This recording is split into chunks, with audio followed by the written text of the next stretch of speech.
Hello friends. Ancient India historical site mapping series में आज पूर्व मध्यकाल के अर्थात राजपूत काल के जो इकोनॉमिक इम्पोर्टेंस के कुछ सेंटर हैं, व्यापार, बंदरगाह और नगरीकरण के जो केंद्र हैं, उनको मैप के माध्यम से देखेंगे। तो चलिए स्टार्ट करते हैं।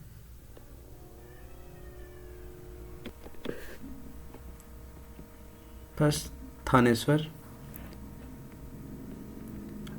यह पुष्यभूति वंश का राजधानी और हरियाणा में कुरुक्षेत्र में पूर्व मध्यकाल में एक समृद्ध नगर था। इन स्थलों को हम लोग मैप में देखें, पर ये इकोनॉमिक इम्पोर्टेंस का भी स्थल है। वाराणसी राजघाट वर्तमान में उत्तर प्रदेश राज्य का एक जिला। वेंसाग ने पूर्व मध्यकाल में इसकी समृद्धि का वर्णन किया है। वाराणसी के निकट एक प्रारंभिक ऐतिहासिक शहर राजघाट भी प्रारंभिक मध्य युगीन काल के दौरान फलता फूलता रहा। तो वाराणसी भी पूर्व मध्यकाल में एक प्रमुख व्यापारिक केंद्र था। कनकबुज या कन्नौज जिसका नाम है, उत्तर प्रदेश का एक जिला, पूर्व मध्यकाल में एक समृद्ध नगर था। अहिछत्र उत्तर प्रदेश राज्य के बरेली जिले में स्थित यह प्रारंभिक ऐतिहासिक शहर पूर्व मध्यकाल के दौरान भी था। तो यूपी में जितने स्थल हैं और हैं, अतरंजी खेड़ा उत्तर प्रदेश राज्य का एटा जिले में स्थित है। अतरंजी खेड़ा प्रारंभिक ऐतिहासिक शहर भी पूर्व मध्यकाल के दौरान अस्तित्व में बना। सियाडोनी 19वीं से 9वीं से 10वीं शताब्दियों में समृद्ध यह नगर उत्तर प्रदेश राज्य के ललितपुर जिले में सिरोन खुर्द के निकट स्थित है। और उत्तर प्रदेश में और एक स्थल है टटनडापुरा। यह बुलंदशहर में उत्तर प्रदेश के 9वीं शताब्दी में एक स्थल नगर के रूप में विकसित था। ये छोटे छोटे शहर हैं, तो ये नगर है प्रमुख जो इकोनॉमिक केंद्र के रूप में उभरते हुए नगर थे। तो मैप में देखते हैं।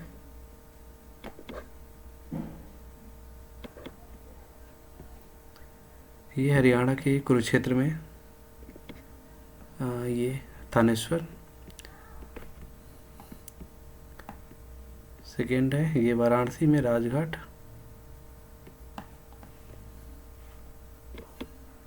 ये थर्ड कनकबुज यानी कन्नौज।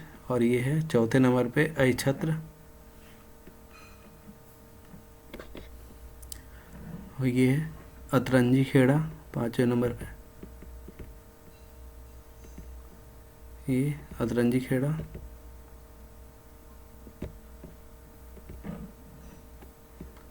यह सियाडोनी।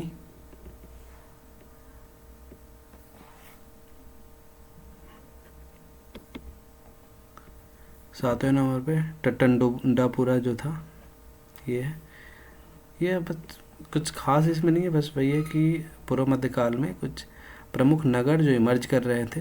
हालांकि ये अतरंजी खेड़ा और ये अहिछत्रपुर ये पहले से भी थे।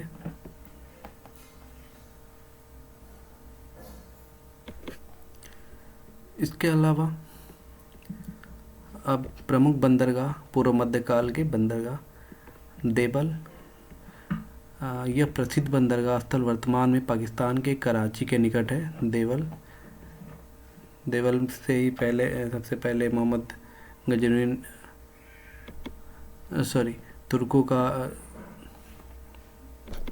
नहीं अरबों का आक्रमण हुआ था देवल में सबसे पहले, दाहिर के टाइम पे। इसके अलावा कैम्बे, यह स्थल गुजरात राज्य के आनंद जिले में खंभात तालुके में स्थित है। कैम्बे पूर्व मध्यकाल में एक विशाल व्यापारिक केंद्र था। इसके अलावा क्विलोन, वर्तमान केरल राज्य का कोल्लम जिला, जो 9वीं शताब्दी में पश्चिमी तट पर एक प्रमुख बंदरगाह था। ये सारे पूर्व मध्यकाल के यानी राजपूत काल के बंदरगाह थे।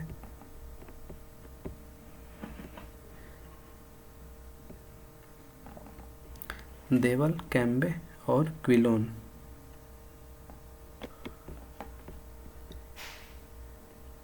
ये है पाकिस्तान वाले इधर रीजन में, यहाँ पे कराची वाला क्षेत्र है, तो ये देवल। इसके अलावा ये 9वें नंबर पे कैम्बे, मथुर पेट्रोलियम स्थल भी है, वर्तमान में गुजरात में है कैम्बे। और केरल में यह एक बंदरगाह क्विलोन। ये सभी बंदरगाह हैं प्रमुख, ये और ये। नागापट्टिनम, यह वर्तमान तमिलनाडु राज्य का एक जिला, चोल काल में यह एक महत्वपूर्ण बंदरगाह था। साथ में कावेरीपट्टनम, यह पूर्व मध्यकाल में चोल शासकों के अधीन एक प्रमुख बंदरगाह नगर, वर्तमान में तमिलनाडु राज्य के मयिलाडुथुरै जिले में कावेरी नदी के मुहाने पर स्थित था। इसके अलावा मामल्लपुरम, ये भी बंदरगाह तमिलनाडु राज्य के चेंगलपट्टू जिले में चेन्नई के निकट स्थित है। यह पल्लवों के शासन काल में एक विकसित महत्वपूर्ण बंदरगाह था। इसके अलावा एक सतगांव है, पूर्व मध्यकालीन टाइम पे पश्चिम बंगाल में हुगली जिले में स्थित भारत एवं दक्षिण पूर्व एशियाई व्यापार का एक प्रमुख बंदरगाह था सतगांव। इस टाइम पे जैसे पहले एक प्रमुख था ताम्रलिप्ति, उसका महत्व घटता है और सतगांव इमर्ज करता है बंदरगाह के रूप में। तो ये है 11 नंबर पे नागापत्तनम, और इसके ऊपर है ये कावेरीपत्तनम, ये 12 नंबर, और ये मामल्लपुरम जो पल्लवों के टाइम पे प्रमुख बंदरगाह था 13 नंबर पे।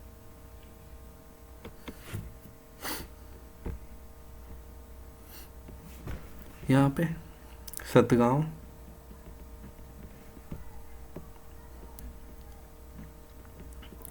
तो यह कुछ प्रमुख बंदरगाह रहे हैं पूर्व मध्यकाल के। तो इन बंदरगाहों का नाम याद रख लीजिए, क्योंकि जब सेंटेंस वाले क्वेश्चन आते हैं उसमें ऐसे भी होते हैं कुछ क्वेश्चन कि पूर्व मध्यकाल में ताम्रलिप्ति एक प्रमुख बंदरगाह था। तो इम्पोर्टेंट चीज़ें ये हैं कि उस टाइम ताम्रलिप्ति पूर्व मध्यकाल में उसकी प्रमुखता नहीं रह जाती है। इधर के रीजन में बस एक सतगांव है, बाकी इधर कावेरीपत्तनम, नागपत्तनम, देवल तो पूर्व मध्यकाल का एक इम्पोर्टेंट स्थल है। ये अगर पूर्व मध्यकाल की हिस्ट्री के स्टार्ट करते हैं तो हम यहीं से जनरली सारी चीज़ पढ़ते हैं। तो इस मैप में प्रमुख बंदरगाह ही ज़्यादातर है और कुछ शहर जो उत्तर भारत में है। इसके अलावा नेक्स्ट दूसरे मैप में अभी हम देखते हैं पूर्व मध्यकाल में प्रमुख स्थापत्य कला और उनके केंद्र। पूर्व मध्यकाल 750 से 1200 ईस्वी तक का जो काल है, इसमें हम स्थापत्य कला के जो केंद्र हैं वो देखेंगे मैप के माध्यम से।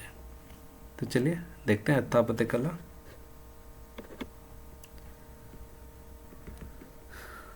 स्थापत्य कला में सबसे पहला जो स्थापत्य कला का जो 3 प्रमुख है, एक है नागर शैली, आप सबको पता होगा, नागर शैली, द्रविड़ शैली और बेसर शैली। नागर शैली स्पेशली नॉर्थ इंडियन मंदिर स्थापत्य शैली की एक प्रकार है नागर शैली, जो उत्तर भारत का प्रतिनिधित्व करती है। और द्रविड़ शैली ये दक्षिण भारतीय मंदिर स्थापत्य या स्थापत्य कला का एक प्रतिनिधित्व करती है। और बेसर शैली जो नॉर्थ और साउथ दोनों का एक मिश्रण है, जैसे आइडियल, ये एक बेसर शैली है जो जिसमें नॉर्थ और यानी कि नागर शैली और द्रविड़ शैली दोनों मिक्स होती हैं, तो उसे बेसर शैली कहते हैं। तो स्टार्ट करते हैं। पहला नागर शैली के जो स्थल है भुवनेश्वर। इससे आपको ये भी पहचान होगा कि नॉर्थ इंडिया में अगर जो नागर शैली जैसे नॉर्थ इंडिया का प्रतिनिधित्व करता है, तो नागर शैली या नॉर्थ इंडिया में मंदिर कहाँ कहाँ से मिले हैं। तो आपको जनरली अगर भुवनेश्वर ऐसा लगता होगा कि थोड़ी साउथ में पड़ता है, तो नहीं, भुवनेश्वर के जो मंदिर हैं ज़्यादातर नागर शैली के मिलते हैं वहाँ से। तो देखते हैं। भुवनेश्वर वर्तमान उड़ीसा राज्य की राजधानी है। पूर्व मध्यकालीन नगर शैली निर्मित उड़ीसा का लिंगराज मंदिर एवं राजरानी मंदिर स्थित है। तो देखो, लिंगराज मंदिर और राजरानी मंदिर ये नागर शैली की मंदिर हैं। इसके अलावा उड़ीसा में और है कोणार्क सूर्य मंदिर।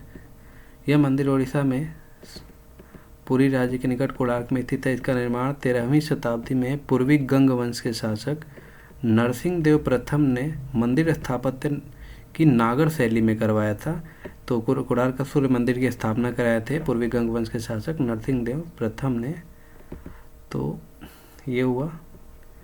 इसके अलावा पुरी का जगन्नाथ मंदिर, यह प्रसिद्ध सांस्कृतिक और उड़ीसा राज्य के पुरी जिले में स्थित है। यह नागर शैली के, ये भी नागर शैली है, के मंदिरों में शामिल है। इसका निर्माण 12वीं सदी के गंग वंश के शासक, देखिए गंग वंश के जो शासक थे अनंत वर्मन चोंडगंग द्वारा करवाया गया था। तो उड़ीसा में हम देखते हैं कि उड़ीसा में जितने प्रमुख मंदिर हैं, अगर हम ऐसे बस थियोरेटिकल याद कर रहे हैं कि नहीं नॉर्थ इंडिया में नागर शैली होती है, साउथ इंडिया में, तो हम ज़्यादातर चांस रहता है कि उड़ीसा के जो मंदिर हैं हम उसको द्रविड़ शैली में सेलेक्ट करते हैं, पर ऐसा नहीं है। चाहे भुवनेश्वर का ये लिंगराज मंदिर है, राजरानी मंदिर है, कोणार्क का सूर्य मंदिर है, या पुरी का जगन्नाथ मंदिर, ये सारे उड़ीसा के मंदिर नागर शैली के हैं। चलिए मैप के माध्यम से इसे देखते हैं।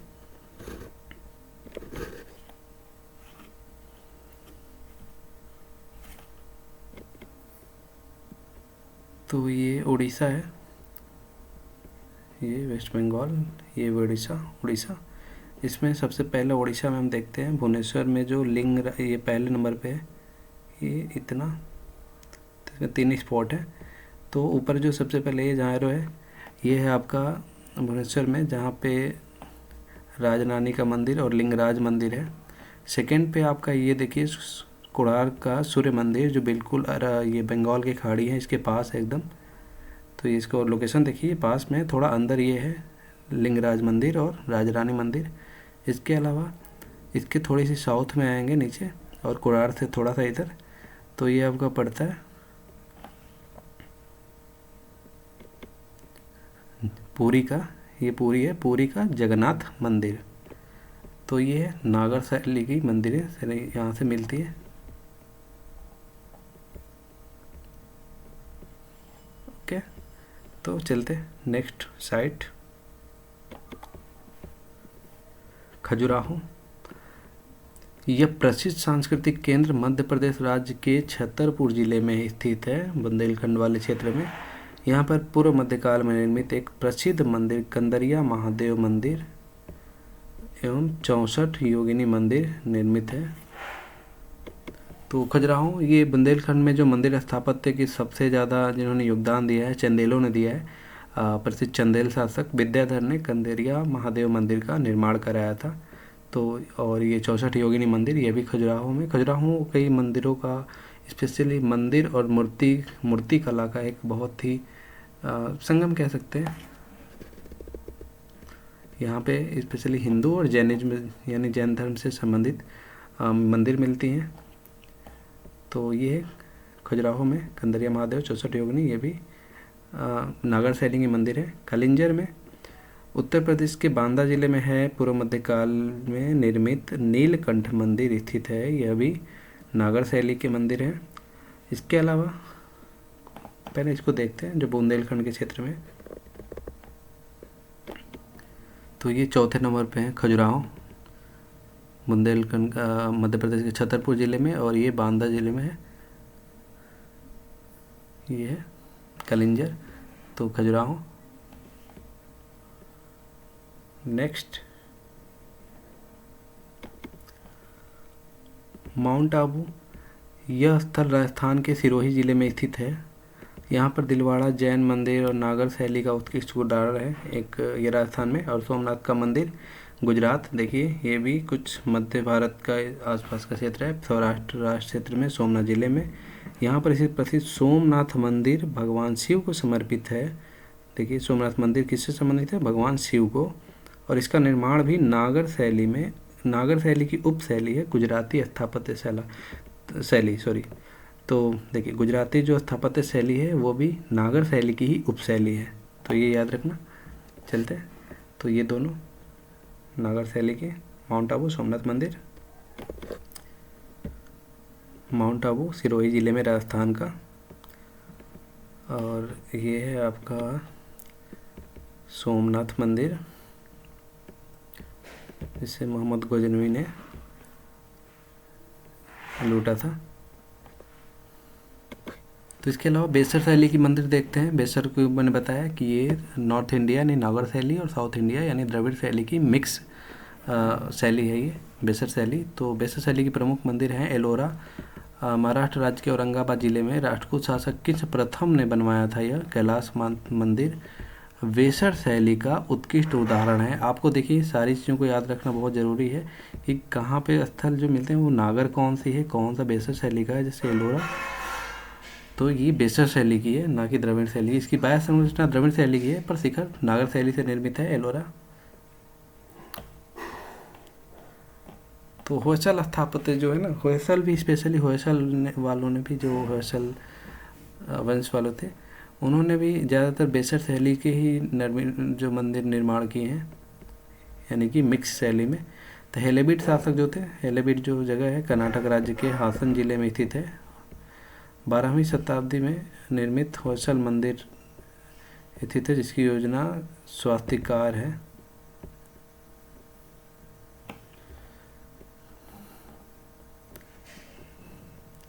तो होयसल स्थापत्य में और हैं बेलूर, कर्नाटक राज्य के हासन जिले में ये भी है। 12वीं सदी का बेसर शैली से निर्मित केशव मंदिर स्थित है जिसकी दीवारों और स्तंभों एवं पट्टिकाओं का पर अत्यंत उत्कीर्ण नक्काशी की गई है। सोमनाथपुर, इसकी वर्तमान स्थिति कर्नाटक राज्य के मैसूर के निकट है। 13वीं सदी में निकट केशव मंदिर स्थित है यहाँ पे।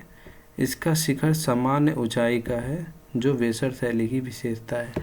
देखिए होयसल स्थापत्य में जो मंदिर हैं वो कोई अलग स्थापत्य नहीं है। स्पेशली जो बेसर शैली के जो फाउंडर अगर माने जाते हैं, जिन्होंने ज़्यादा उसको यूज किया नॉर्थ इंडिया और साउथ इंडिया को, वो होयसल स्थापत्य में ही किया गया है। तो ये बेसर शैली का ही एक प्रारूप है और इन्होंने बेसर शैली को प्रमोट किया। तो इस देखते हैं होयसल स्थापत्य यानी बेसर शैली के स्थलों को। तो महाराष्ट्र में है, ये है एलोरा। एलोरा में कैलाश नाथ मंदिर जो बेसर शैली का मंदिर है। और बेसर शैली में और मंदिर जो हैं होयसल स्थापत्य में, तो 9th नंबर पे ये देखिए, ये है हेलेबीड, कर्नाटक में हेलेबीड। और यहाँ पे होलेश्वर नाथ मंदिर का एक है, यहीं पे है बेलूर में केशव मंदिर है। और 11वें नंबर पे ये है सोमनाथपुरम। तो देखिए ये रहा आपका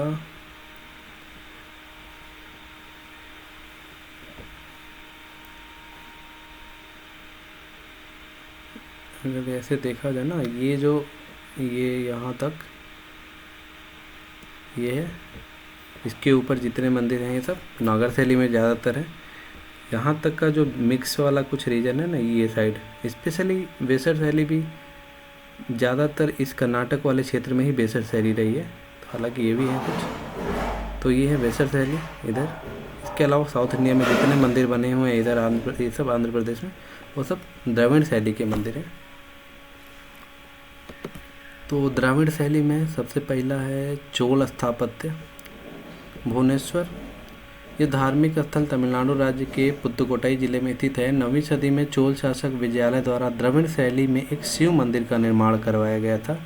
विजयालय जो चोल शासक था।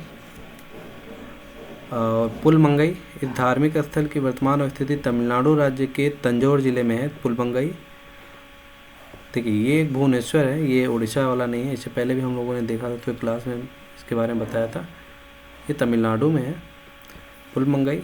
यहाँ पूर्व मध्यकाल में चोल शासकों के समय ब्रह्मपुरेश्वर मंदिर का निर्माण करवाया गया, जिसके आधार के पास स्थापित सिंह प्रतिमाएं चोल मंदिरों की प्रमुख विशेषताएं थी। वैसे भी चोल जो वंश था उनका सिंबल भी था सिंह यानी शेर।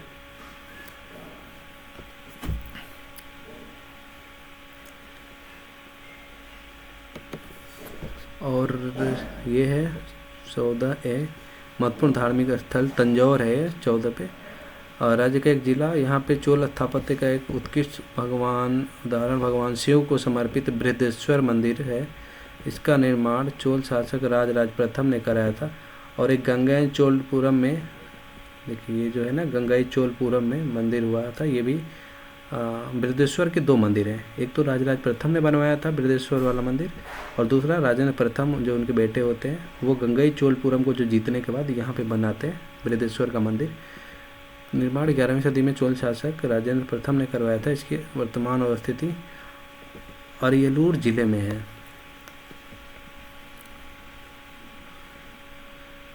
इसके अलावा ये देखिए कुंभकोणम, पहले इन स्थलों को देखते थे, बाकी फिर 2 को देखेंगे। ये तमिलनाडु में ये है नार्थामलाई का शिव मंदिर जो विजयालय ने बनवाया था, चोल शासक 12वें नंबर पे। फिर यहाँ पे 13 नंबर पे यहीं पे पुलमंगई है, जहाँ पे यहीं पे ब्रह्मेश्वर मंदिर है तमिलनाडु में। इसके अलावा ये 14A जो पॉइंट है ये भी तंजौर जिला है। यहाँ पे वो जो राजराज प्रथम का जो बृहदेश्वर मंदिर है प्रमुख वो है 14 नंबर पे। यहाँ पे एरो पॉइंट जहाँ पे ना 14 तंजौर जिला। और यहीं के ऊपर एक है ये गंगई चोलपुरम को जीतने के बाद बृहदेश्वर मंदिर जो सेकेंड बनवाते हैं राजेंद्र प्रथम, तो वो है यहाँ पे अरियलूर जिले में। राजराज ने तंजौर में बनाया था और ये अरियलूर जिले में है। नेक्स्ट कुंभकोणम, यह मंदिर तमिलनाडु राज्य के तंजौर जिले में स्थित है। ये चोल शासन काल में द्रविड़ शैली में बनवाया गया था। नागेश्वर स्वामी मंदिर यहाँ पे स्थित है कुंभकोणम में। श्रीनिवासनलूर यह पूर्व मध्यकालीन धार्मिक केंद्र तमिलनाडु राज्य के तिरुचिरापल्ली जिले में स्थित है। यहाँ पर चोल स्थापत्य शैली में निर्मित कोरंगनाथ मंदिर अवस्थित है। ये सारे जितने मंदिर हैं सभी द्रविड़ स्थापत्य शैली के मंदिर हैं। तो कुंभकोणम में नागेश्वर स्वामी मंदिर,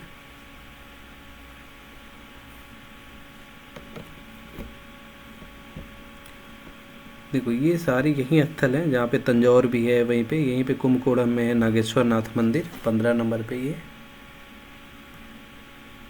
और यहीं से थोड़ा सा हट के ये श्रीनिवासन नालूर में कोरंगनाथ मंदिर है यह।